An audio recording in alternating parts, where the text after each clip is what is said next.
खेल गया फील से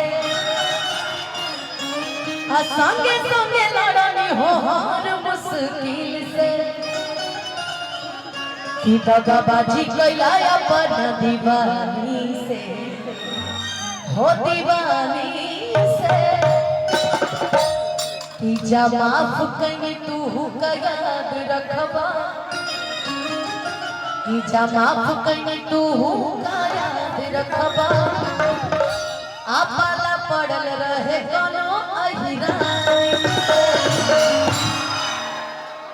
अभी हाल फिलहाल गए रहे हमरा ऑफिशियल चैनल से भी बा हमरा किशन भैया के चैनल और भी से भी बा बहुत सुंदर ई गाना एगो और गाना गइले है बाकी जाय दो अभी तक लॉन्च नहीं के भाई तनी मनी सुना दिका तनी मनी सुना दिका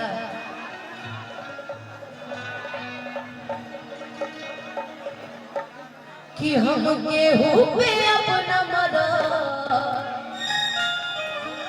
कि हम तो बेटी अहिरान के हो कि हम हमारे संस्कार न करा काहे की बेटी अहिरान के लोग हमरा से कहत रहे कि तनी मनी रहुओ के गाना आवे के चाहिए कि हम जाके बात नहीं करत सबके अपन अपन अपना अपना जात में सबके घमंड होखेला होला ना जी तो तनी मनी लेकिन सब के हमरा के बराबर मानेला यही से सब जितना भी समाज बा सबके जैसे हाथ जोड़ के प्रणाम बा सब अपना में बानी ना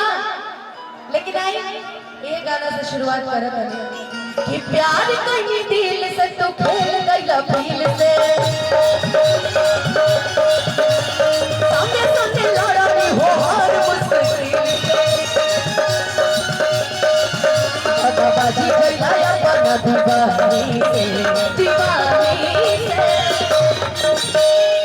हमने कहा था कि दिल लगाओगे तो दिल लगाएंगे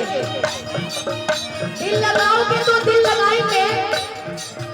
दिमाग लगाओगे तो हम भी दिमाग लगाएंगे और हमारे संस्कार में है कि किसी की गलतियों को माफ कर देना सीखो नहीं तो फिर तुम्हारे हमारे अंदर क्या रह जाएगा जब माफ करनी तू याद रखबा पाना पड़ रहे कोनो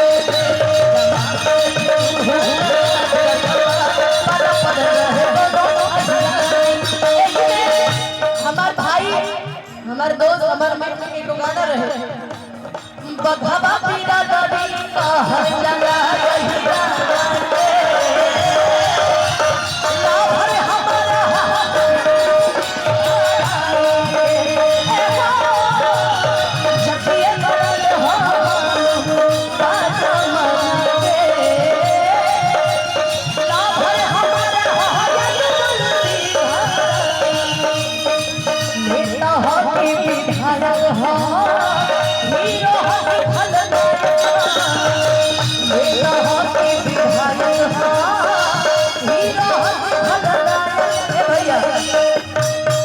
कितना हल्ला भर हवे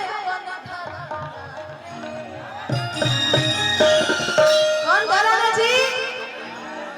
कि बघवा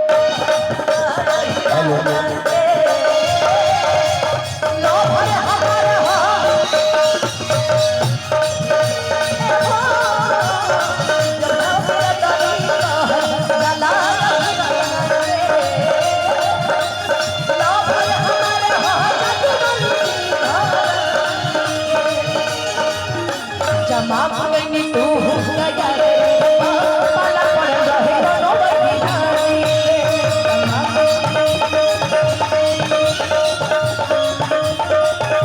फिर से चाबी टेंट वाला भैया जहां कोई भी होंगे